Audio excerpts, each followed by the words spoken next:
사도 바울이 에베소 교회 그리고 소아시아에 있는 교회 성도들을 위하여 기도할 때 무엇보다 먼저 감사의 기도를 드리고 이후에 그들을 위하여 간구하는 기도를 할 때 하나님을 잘 알아갈 수 있게 해주십시오, 이렇게 기도합니다. 어떠한 하나님인가 하는 것을 지난주에 세 가지로 같이 살펴보았는데요. 부르심의 소망을 갖게 하시는 하나님, 기업의 영광을 풍성하게 주시는 하나님, 그리고 우리에게 능력을 베푸시는 하나님, 그와 같은 하나님을 잘 알아갈 수 있도록 도와주십시오 기도하면서 이번 말씀에 계속 이어서 하나님의 능력이 구체적으로 어떠함을 예수 그리스도 안에서 일어난 일들을 가지고 소개하는 것을 볼 수가 있습니다. 20절을 보시게 되면 그의 능력이, 하나님의 능력이 그리스도 안에서 역사합니다. 그리스도 안에서 역사한다는 것은 그리스도에게서 하나님의 능력이 나타난다는 말인데 세 가지로 나타납니다. 그 첫 번째가 부활입니다. 20절 보시게 되면 죽은 자들 가운데서 다시 살리시는 역사. 예수 그리스도께서 십자가에서 죽으셨지만 하나님의 능력으로 다시 3일 만에 부활하시죠. 그와 같은 부활. 두 번째는 승귀입니다. 다시 20절 뒷부분을 보시면 하늘에서 자기의 오른편에 앉히시는 역사. 하늘로 불러 올리시는 것뿐만 아니라 하나님의 보좌 우편에 앉히십니다. 그것은 곧 하나님의 능력과 권세를 이양한다는 뜻이고 하나님의 다스리심, 통치의 권한을 예수님께 주신다는 말이에요. 그래서 예수님의 통치가 21절에 나옵니다. 모든 통치와 권세와 능력과 주권과 이 세상뿐 아니라 오는 세상에 일컫는 모든 이름 위에 뛰어나게 하십니다. 모든 이름이 그 발 앞에 복종하도록 만드셨습니다. 여기에 등장하고 있는 그리스도의 통치의 대상자들, 즉 모든 통치와 권세와 능력과 주권이라고 하는 것, 그리고 이 세상뿐 아니라 오는 세상에 있는 모든 이름이라고 하는 것은 기본적으로 모든 영적인 존재들, 그리고 우리 모든 인간들, 거기에 모든 만물을 포함하여서 전부 그리스도의 통치 아래 있음을 이야기하고 있습니다.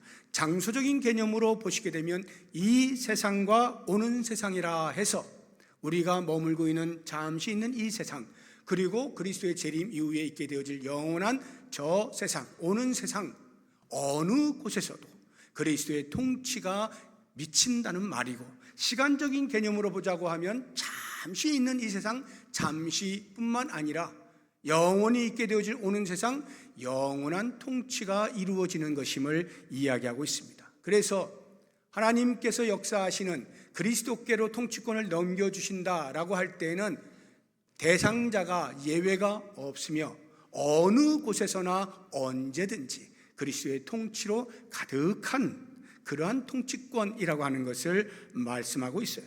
그리고는 이어서 교회의 이야기를 하고 있습니다.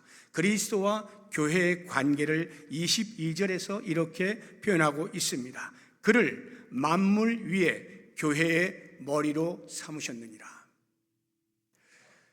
만물과 그리스도의 관계를 말씀하시다가 이어서 교회와의 관계를 이야기하고 있는 것은 사도 바울이 기도할 때 하나님을 알게 해주십시오, 하나님의 능력이 이와 같이 그리스도 안에서 나타나고 있습니다, 그리스도의 통치가 온 만물 위에 있습니다 하면서 이어서 교회에도 그리스도께서 머리로 계십니다 하면서 그리스도의 다스리심이 교회에도 미친다고 하는 것을 언급하면서 이 편지를 받는 성도들이 지금 사도 바울이 하나님 앞에 간구할 때 하나님을 알게 해주십시오라고 하는 것과 더불어서 교회를 제대로 알게 해주세요라고 간구하고 있다는 사실을 깨닫게 되는 것입니다. 교회가 어떠한 존재인지를 알게 되기를 간절히 원하는 사도 바울의 속내가 여기에서 드러나고 있는 것입니다.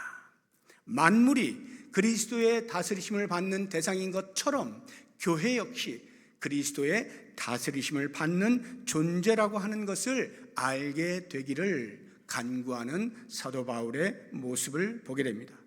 다만 만물과 교회의 차이가 있다면 그리스도가 통치하실 때 만물은 그 앞에 오직 복종하는 상하 관계일 뿐이지만 교회는 비록 복종하지만 자발적인 복종이고 머리와 몸이라고 하는 유기적인 관계 속에서의 복종이라고 하는 것이 차이가 있는 것입니다. 그런 면에서 만물과는 전혀 다른 교회만의 특별함이 있는 거예요. 그 교회를 이해할 수 있기를 위하여 기도하고 있는 바울의 모습을 발견하게 됩니다. 그래서 22절에 나오는 만물 위에 교회의 머리로 삼으셨다, 예수 그리스도를 만물 위에 교회의 머리로 세우셨다 하는 이 표현을 먼저 우리가 보게 되어지면 만물 위에 교회의 머리를 어떻게 해석하느냐에 따라서 교회의 교회됨이 완전히 달라지는데요, 두 가지로 보통 지금까지 해석을 해왔어요. 그 하나는 교회 만물 위에 있는 교회의 머리, 만물 위에 있는 교회의 머리, 이렇게 해석하는 겁니다. 그러면 교회가 만물 위에 있다는 것이 되죠. 중세시대의 교회가 이렇게 해석을 하였습니다. 그래서 중세시대에는 세상을 통치하는 황제보다 교회를 다스리는 교황의 권세가 더 높았어요. 황제를 다스리던 시대가 중세시대입니다. 이 말씀에 근거하여서 만물 위에 있어야 한다고 보는 것입니다, 교회를. 그래서 세상의 권력층보다 교회의 힘이 더 커야 한다고 여기면서 그렇게 나갔던 때가 있는데요, 이 중세시대를 가리켜서 영적인 암흑기라고 말하고 있는 이유는 이것이 틀렸다는 뜻이죠. 권력욕, 탐욕의 산물이었다는 말이에요. 인간이 권력을 얼마나 탐하고 있는가를 그리스도의 이름을 빌려서 이렇게 둔갑시켜서 괜찮은 것처럼 여기게 만든 잘못된 해석이에요. 그러면 건전한 해석은 뭐냐? 그 다음 해석이 되는데, 만물 위에 교회의 머리라고 할 때 그는 할 때 예수님이 만물 위에 계시는데 만물 위에 계시는 예수님이 교회의 머리입니다, 이렇게 해석하는 것이 건전한 해석입니다. 이렇게 해석할 수밖에 없는 것은 이미 사도 바울이 만물을 다스리시는 분으로 예수 그리스도를 소개하고 있을 뿐만 아니라 그리스도와 만물의 관계를 빗대어서 그리스도와 교회의 관계를 설명하고 있는 것을 보아서도 만물 위에 계시는 예수님이 교회의 머리입니다 라고 하는 해석이 맞다고 하는 것을 우리가 알 수가 있습니다. 그렇다고 하면 이제 오늘 우리가 함께 생각을 해보려고 하는 것은 사도 바울이 성도들을 향하여 교회를 알게 해주십시오 라고 기도할 때 이 교회, 그리스도와 관계 있는, 그리스도를 머리로 하는 교회, 그리스도의 몸인 교회, 왜 특별한가? 어떤 면에서 특별한지에 대한 증명을 해낼 때 교회가 비로소 교회가 될 수 있다는 것을 우리가 생각할 수가 있겠죠. 제가 세 가지를 이제 사도 바울의 이 기도 속에서 찾아보는데, 교회의 특별함, 교회가 교회일 수 있는 것은 이 세 가지 특징이 반드시 있어야 한다 하는 것인데, 그 첫 번째가 교회는 오직 그리스도만 머리로 삼는 교회입니다. 그리스도만 머리로 삼는 교회가 교회예요. 이 말의 의미는요, 우선 머리가 없는 몸 상상할 수 없죠? 머리가 없는 몸은 죽은 거예요. 그런 것처럼 교회에 만약 머리가 없이 몸만 있다고 하면 그건 죽은 교회예요. 쉽게 이야기해서 교회 안에 교회에 같이 보이는 여러 가지 종교의 행위는 그대로 있는데 정작 교회의 머리 되시는 예수 그리스도가 빠져 있어요. 예수 그리스도가 안 보여요. 그러면 그 교회는 아무리 기독교적인 종교 행위를 잘 하고 있다 하더라도 교회가 아닌 거예요. 죽은 교회예요. 이러한 교회, 요한계시록에 나오는 7교회 가운데 4대 교회가 그와 같았죠. 계시록 3장 1절을 보시게 되면 사대교회 사자에게 편지하라 쭉 하면서 맨 뒤에 내가 내 행위를 아노니 내가 살았다 하는 이름은 가졌으나 죽은 자로다. 겉으로 볼 때는 분명히 교회예요. 예배도 드리고 봉사도 있고 교제도 있고 다 있어요. 선교도 해요. 그런데 정작 죽은 교회, 예수 그리스도를 머리로 모시지 않는, 예수 그리스도가 안 계시는, 예수 그리스도가 빠져 있는 그러한 교회는 죽은 교회. 우리 교회는 죽은 교회인가 산 교회인가 깊이 묵상해야 됩니다.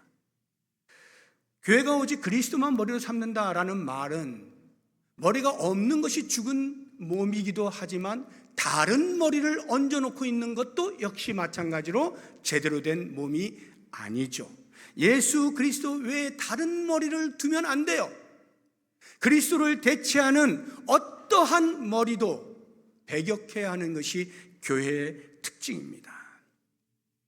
대표적으로 우리 주변에 있는 이단들의 교주가 예수님의 머리 되심을 대행하고 있죠. 내가 머리야 이렇게 하면서 예수님은 빠지고 자기가 교회의 머리로 행세를 합니다.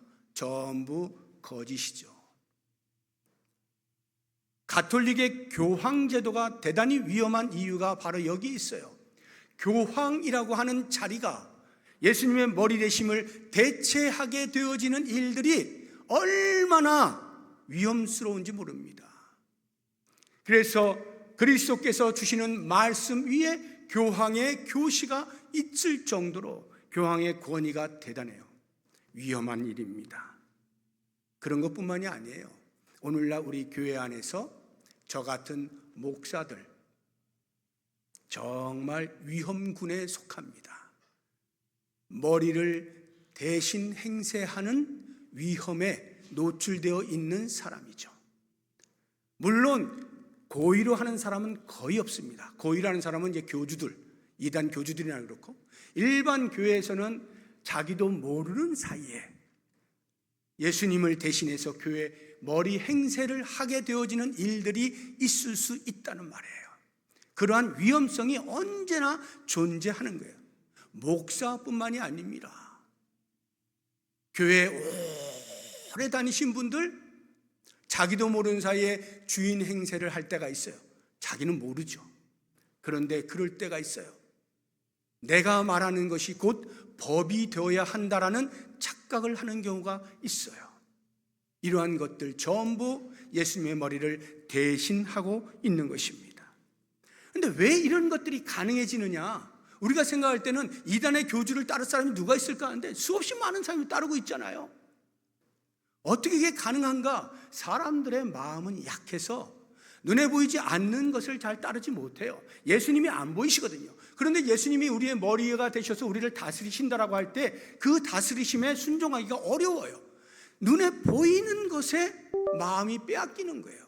그러다 보니까 이스라엘 역사 가운데에서 애굽에서 나와서 시내산에서 모세가 율법을 받기 위하여 시내산에 올라갔을 때 그 산 아래에서 백성들이 아론을 부추겨서 금을 녹여 금송아지 만들어 놓고 출애굽을 시도하신 여호와가 바로 이 금송아지다 이러면서 금송아지 섬기잖아요. 눈에 보이는 것에 자꾸 마음이 빼앗기게 되는 거예요. 그러니까 사람들이 그러한 사람들의 심리를 이용하여서 교활한 지도자들이 그런 사람들의 마음을 훔치는 거예요. 예수님의 머리에 복종하게 해야 되는데 그렇게 인도하는 것이 지도자들인데 지도자들이 자기의 말에 순종하도록 자기의 말에 동의하도록 만드는 교활한 그런 지도자들이 존재한다는 거예요. 성경에도 그런 대표적인 인물이 있죠. 압살롬입니다. 사무엘하 15장 6절을 보시게 되면 이스라엘 무리 중에 왕께 재판을 청하러 오는 자들마다, 여기 왕은 다윗 왕이에요. 다윗 왕이 나라를 다스립니다. 백성들이 다윗 왕의 재판을 받으려고 찾아 나옵니다. 그런데요, 그 뒤에 보시니까 압살롬이 등장하는데 압살롬의 행함이 이와 같아서 이스라엘 사람의 마음을 압살롬이 훔치니라. 어떻게 훔쳐요? 성문에 앉아가지고 뭐 문제가 있니? 나한테 가져와. 내가 해결해 줄게. 지금 다윗 왕은 너무 바빠서 당신의 말을 들어줄 시간이 없어. 내가 해결해 줄게. 나한테 말해. 이래가면서 하나씩 해결해 주면서 백성들의 마음을 압살롬이 훔치는 거예요. 왕에게로 가야 할 마음을 자기에게로 훔치는 거예요.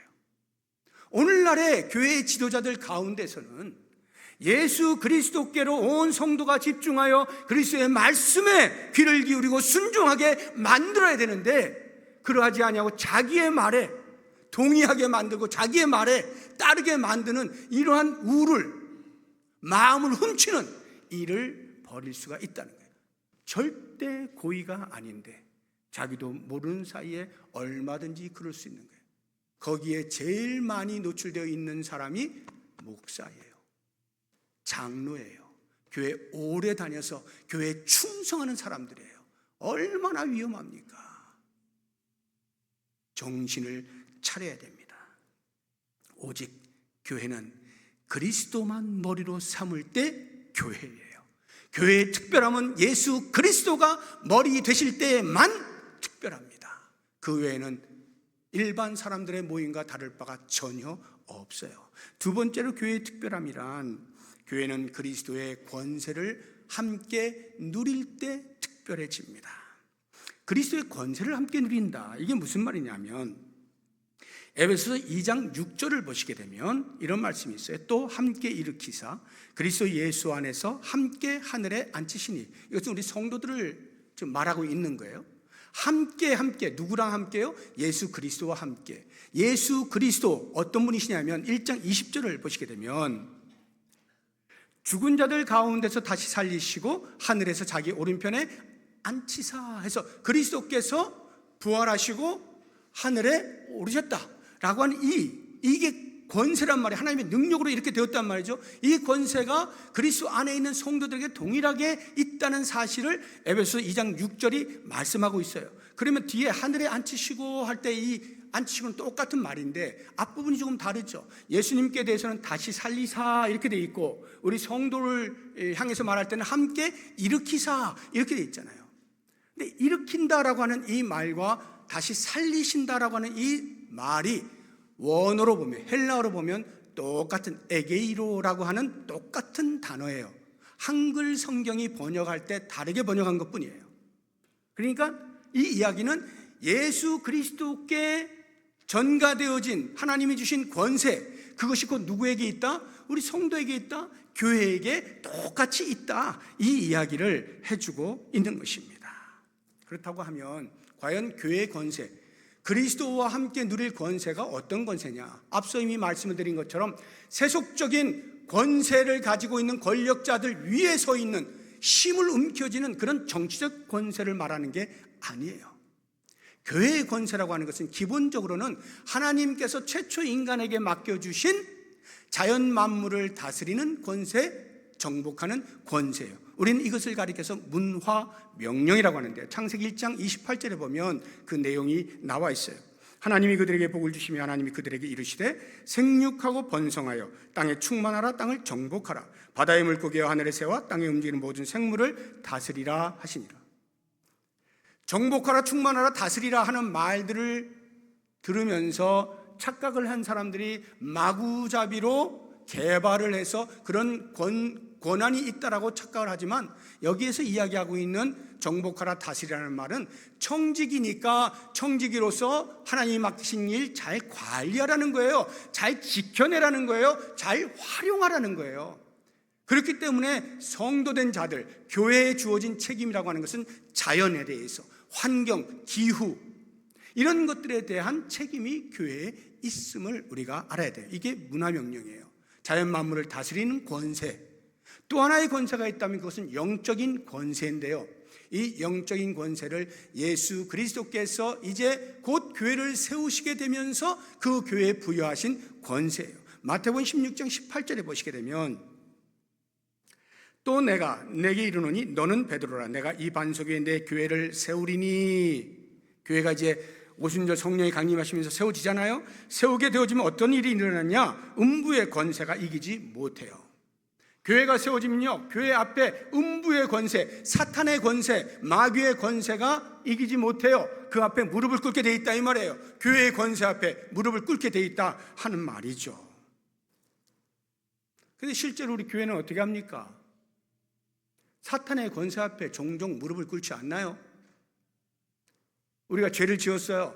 그러면 바르게 살아야 되는데 내가 또 죄 지었네, 또 죄 지었네. 이게 반복되어지고 반복되어지면 어떤 마음이 들어요? 죄책감이 들잖아요. 그래가지고 패배주의에 젖어들게 되죠. 나는 아무리 이겨보려고 해도 안 돼. 죄에 대해 나는 안 되는 사람이야. 패배주의에 젖어버려요. 이미 예수님께서 사탄의 머리를 짓이겨 놓으셨는데 그 안에 있는 우리들이 부분적인 전투에서 지는 것 때문에 계속해서 패배주의에 젖어 있게 되어지면 무기력한 그런 존재로 살아가는 거예요. 교회는 그런 존재가 아니에요. 이 세상에 대하여 이미 이긴 자로 살아가는 겁니다. 이런 당당함이 있어야 되는 거예요. 그러면 우리가 죄 짓는 것에 대해서는 어떻게 생각을 해야 되느냐? 죄를 무시해도 되는가? 지은 것에 대해서 아무런 양심의 가책을 안 봐도 되는가? 회개하지 않아도 되는가? 아니죠. 철저하게 회개하는 거예요. 그러나 이미 모든 죄에 대하여 이겨내신 예수 그리스도 안에서 절대적으로 나 홀로는 이길 수 없으나 그리스도 안에서 그리스도가 이기신 승리 안에 내가 있다. 예수 그리스도 절대 의존을 점점 더 높여가는 거예요. 이것이 우리 교회가 갖는 태도예요. 세상에 대한 태도예요.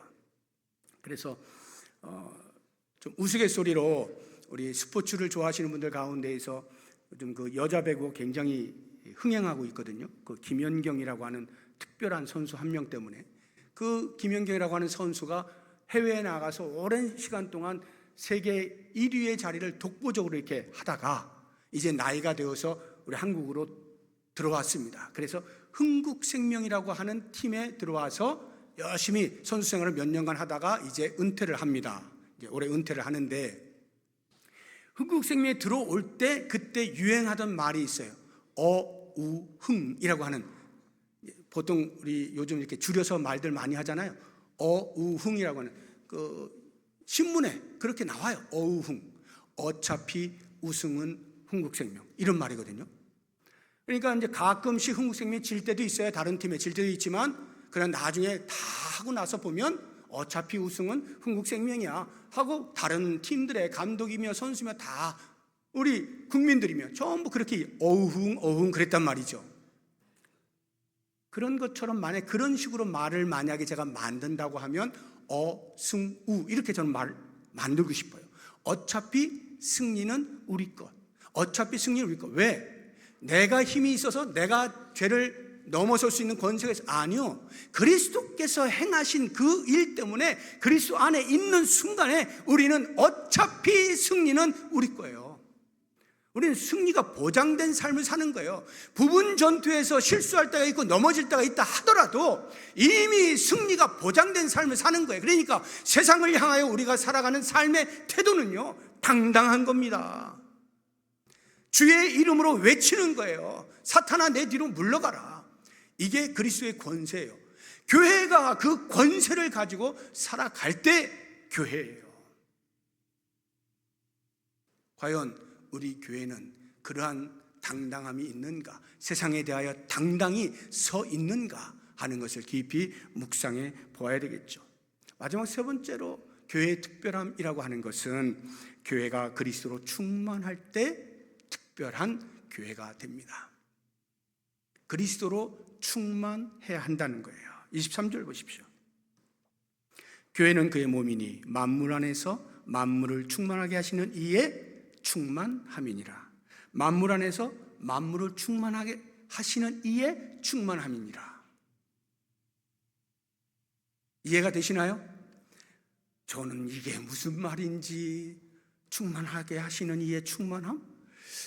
무슨 말인지 정말 어려워요. 제가 이 말씀을 한두 번 받겠어요? 수도 없이 보는데 볼 때마다 어려워. 볼 때마다 어려워요. 너무 어려워요. 그러면 이 성경 저 성경 뭐 여기저기 막 찾아봅니다.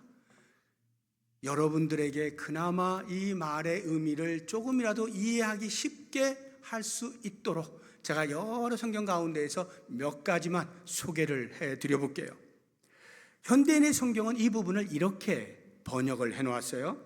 어디서나 모든 것을 넘치도록 채워주시는 분이 계신 곳입니다. 교회가 그렇다 이 말이에요. 이렇게 번역을 해놨고요. 공동 번역에서는 만물을 완성하시는 분의 계획이 그 안에서, 교회 안에서 완전히 이루어집니다. 이렇게 번역을 해놓았어요. 메시지 성경을 보시게 되면 그분은 교회 안에서 말씀하시고 활동하시며 교회를 통해 만물을 자신의 임재로 가득 채우십니다. 이렇게 번역했어요. 제가 그냥 한 번 말씀드렸기 때문에 그 말이 그 말 아닌가 이렇게 생각이 드시지만 조금 이해가 조금 나아요. 그래도 어려워요. 그래도 어려워서 제가 묵상하는 중에 어찌하든지 성도님들이 이 말씀의 진의를 좀 명쾌하게 이해할 수 있도록 제가 최선을 다해서 두 가지로 요약을 해서 말씀을 드릴 텐데, 그리스도로 충만하게 되어지는 교회가 과연 무슨 뜻인가? 그리스도로 충만하다? 무슨 뜻일까? 두 가지로 제가 말씀드릴게요. 첫째는 그리스도의 영성, 그리스도의 인격, 그리스도의 성품을 닮아가고자 하는 성도들, 우리가 다 그런 사람들이잖아요. 그런 사람들로 가득한 교회, 이게 그리스도로 충만한 교회예요. 그리스도의 인격, 그리스도의 성품이 교회의 구석구석 여기저기 모임 때마다 드러나는 그러한 교회 말이죠. 그리스도의 인격과 성품이라는 게 뭐예요? 사랑이죠, 자비죠, 긍휼이죠, 섬김이죠, 화목이죠, 하나됨이죠, 겸손이죠, 온유죠. 이러한 성품들이 교회의 구석구석에서 계속 일어나서 그러한 분위기가 가득할 때 그리스도로 충만한 교회라 표현할 수가 있는 거예요. 교회의 정체성을 이야기해주고 있는 것입니다. 어디에서나 교회 아주 후미진 곳에조차도 그리스도의 향기가 나는 그러한 교회, 그리스도로 충만한 교회예요. 그럼 그것으로 끝이냐? 아니요. 한 걸음 더 나아가야 됩니다. 그리스도로 충만한 교회는요, 그렇게 교회 구석구석에 그리스도의 향기가 넘쳐나는데 이 향기가 넘쳐서 어디로까지 가느냐? 세상으로 흘러가는 거예요. 세상으로 전파되어지는 거예요. 그래서 그리스도께서 교회를 다스리신다라고 하는 그 통치권이 우리를 통해서 우리가 세상으로 나아갈 때 우리가 있는 그곳에서도 여전히 그리스도의 임재가 있고 그리스도의 통치가 있어서 결국에는 온 우주 만물이 그리스도의 통치 아래 있음을 교회가 증명해 낼 때 교회라 이 말이에요.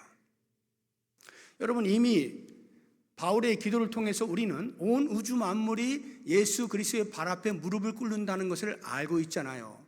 그런데 실제 이 세상이 무릎을 꿇고 있습니까? 예수 그리스도 앞에 복종하고 있습니까? 아니잖아요. 그렇다고 하면 벌써 천국이죠, 여기가 다. 근데 그렇지 않죠? 그리스도의 다스리심에 계속해서 반항하는 세력들이 있잖아요. 왜 그럴까요? 아직 사탄이 완전히 죽지 않았기 때문이죠. 발버둥을 치는, 사탄이 마지막 둘째 사망에 들어가기까지 자기의 있는 힘을 다하여 발버둥을 치는 거 어떻게든지 버텨보려고 하는 거예요. 그러다 보니까 사탄의 지배 아래에 있는 이 세상이 그리스도의 다스리심에 온전히 복종하지 아니하고 버팅기는 모습을 하고 있는 거죠. 그러한 세상에 대하여 교회가, 성도가 세상에서 나아가서 살아갈 때에 그곳에서 우리를 통하여 그리스도의 임재가 있기를 소망하면서 그리스도의 임재가, 그리스도의 다스리심이 있도록 만든다면 그것이 바로 그리스도로 충만한 교회라는 거예요. 이것은 교회의 사명과 관련되어 있어요. 그리스도의 성품과 인격으로 충만한 성도들이 모여있는 이 교회가 교회 안에 머물러 끝나는 것이 아니라 밖을 향하여 나아가 세상 속에서 우리들의 삶을 통하여 거기에도 그리스도의 임재가 있고 그리스도의 다스림이 있음을 증명해 내는 통로가 되어질 때 그것이 그리스도로 충만한 교회라는 겁니다. 이러한 교회의 특성을 가지고 있을 때 교회는 특별한 존재가 되는 거예요. 사랑하는 성도 여러분, 오늘 말씀을 통해서 교회가 무엇인지 사도 바울이 간절히 알기를 원하여 간구했던 그 내용들, 이제 우리가 세 가지로 정리하여서 보았습니다. 교회 이야기는요, 에베소서 전체를 통해 계속 반복적으로 나옵니다. 그때마다 그 말씀이 이야기하고 있는 바의 교회의 특성들을 여러분들에게 말씀을 드릴 터인데, 오늘 이 본문 속에서 이야기하고 있는 이 세 가지, 그리스도를 머리로 하는 교회, 그리스도의 권세를 함께 누리는 교회, 그리스도의 충만한 향기를 세상으로 흘려 보내는 교회, 그리스도로 충만한 교회, 이러한 교회 되기를 꿈꾸시면서 좋은 교회, 건강한 교회, 주님이 원하시는 아름다운 교회 함께 지어가는 우리 모두가 될 수 있기를 주의 이름으로 축복합니다. 같이 기도하실 텐데요, 제가 세 가지 기도 제목을 드리도록 하겠습니다. 먼저 우리 교회가 머리이신 예수님만 섬기는 교회가 되게 해주십시오. 예수님만 섬기는 교회가 되게 해주십시오. 간절히 기도하고요. 두 번째로 머리이신 예수님의 권세로 세상을 이기는 교회, 세상에 대하여 당당히 서는 교회가 되게 해주십시오. 기도하시고, 세 번째로 머리이신 예수님으로 충만하여서 세상을 그의 임재로 가득 채우는 교회가 되게 해 주십시오. 이와 같은 기도의 제목을 가지고 우리 다 같이 통성으로 기도하겠습니다. 하나님 아버지, 감사합니다. 제 가운데 있던 우리를 그리스도의 십자가의 은혜로 구원하여 주시고 하나님의 자녀 삼아 주시고 교회 공동체 안으로 불러주신 것 진심으로 감사합니다. 이제 우리가 그리스도를 믿는 믿음으로 함께 모여서 예수님을 머리로 모시고 살기를 소망합니다. 혹시나 우리 가운데에서 예수님이 아니 계시는 종교의 행위에 습관적으로 빠져있지는 아니한지 돌아보게 하시기를 원합니다. 우리가 신앙생활하면서 어디에서 무엇을 하든 예수 그리스도가 우리의 머리 되심을 고백하고 인정하면서 그 머리 되신 주님의 말씀에 순종하며 살아갈 수 있는 복이 있게 하여 주시옵소서. 혹이라도 예수님을 대신하는 어떠한 악의 무리들의 우리의 마음이 빼앗기지 않게 하여 주시고 오직 그리스도만 머리로 모실 수 있는 귀하고 아름다운 교회가 되게 하여 주시옵소서. 아버지, 원합니다. 우리 교회가 세상에 대하여서 무기력한 존재로 서 있지 아니합니까?